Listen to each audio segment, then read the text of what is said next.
Day 11 for the Ryan's Midlife Crisis Journal. Well, this time I really didn't get a tip ready.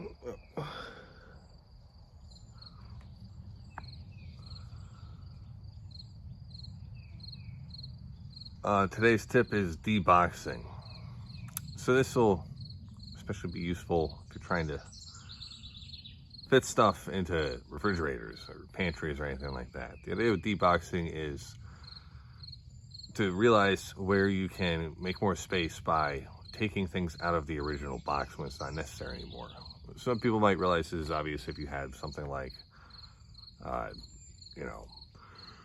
6-pack of applesauce or something. Like, if you got 2 of them left, don't leave them in the big box because it takes up a lot of space. But a lot of people don't realize you can also use that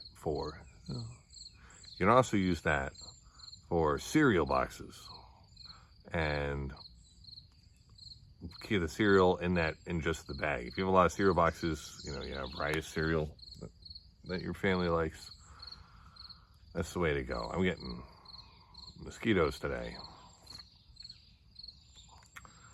So today I thought I'd maybe talk a little bit about things that are exciting me, things that I was considering doing. For one, considering signing up for an improv class. So an improv class is something I've always wanted to do.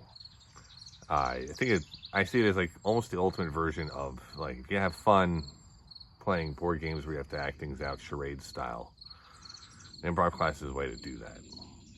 I had I don't know if I mentioned this in my video about being inhibited for the first portion of my life, the first quarter of my life, were very socially inhibited. But there was one moment, I loved Whose Line Is It Anyway, and then I had one chance to do it like at the end of middle school, and I was completely unable to do improv, which is, it's a step up from just playing board games like that.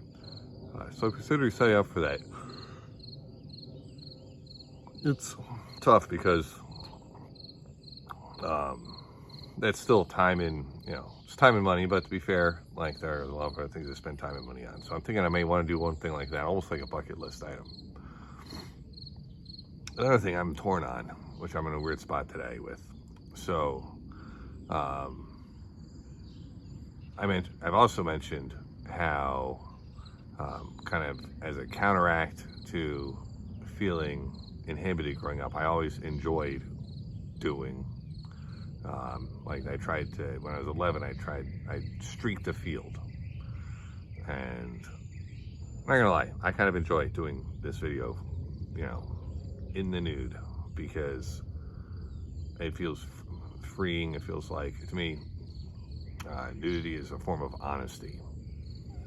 And I have a rare chance to possibly go to a 5K at a nudist resort about an hour away. The reason why it's a rare chance is because usually now it's on the same day as Little League, which I may have Little League today. It's in Little League for, where I coach my kids. Usually it overlaps with the softball or, potentially t-ball games.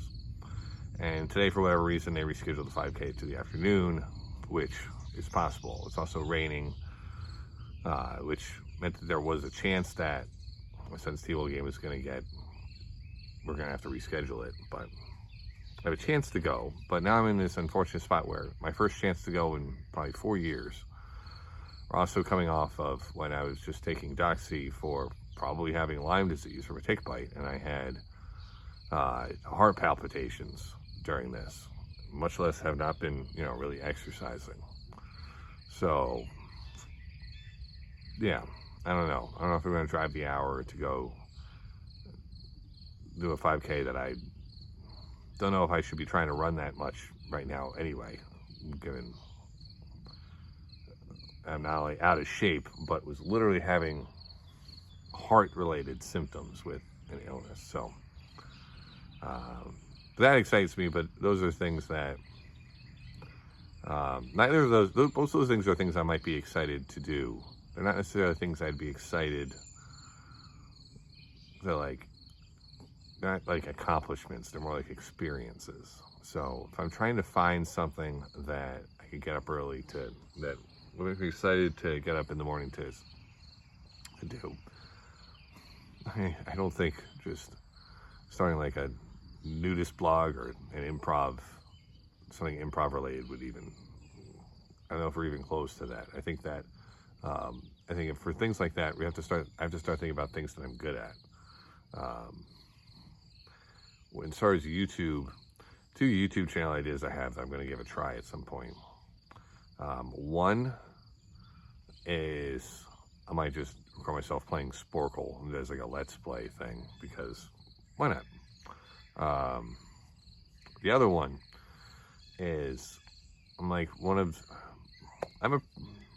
work Excel expert type, and I've never seen the Excel esports videos. Apparently Excel is an esport. There's an actual competition. I haven't watched that yet because I figured that one of 2 things is going to happen if I watch that. One, I'm going to find that they're way better than me, and I'm not going to feel as great about my Excel skills.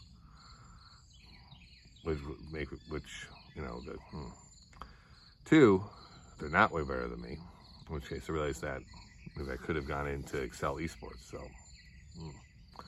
it was kind of a lose-lose once I did crack open that can. But maybe that means that I can actually have interesting commentary.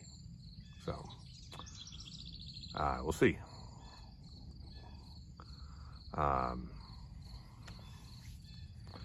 I think something I have to try is to see if I take different stabs at YouTube things, if I can turn anything like that into enough of a passive income that it kind of satisfies my desire to have, like, to make enough money to do things like have a, you know, larger house and stuff, because it's not just money that I need to go for, but money enables some things that I think would excite me. Although alternatively, the downside to all that is that all that takes time. That's like, all those are like 2-year undertakings or so before you know if it works, which most money-making projects are going to. But that's what I'm kind of wrestling with. Even today, I gotta go finish up a video probably before other people are awake. So I guess that's day 11. If you're here and you're wondering why I dropped the tip at the beginning of the video, it's because I figured that as, you know, as a 37-year-old, part of my story is I think I've learned a thing or two, so I like to share things. Although if I made more time working on the list, might not have to dig up the memory banks when I get, you know, start this. So, all right, before I get too many mosquito bites, they live it in the books.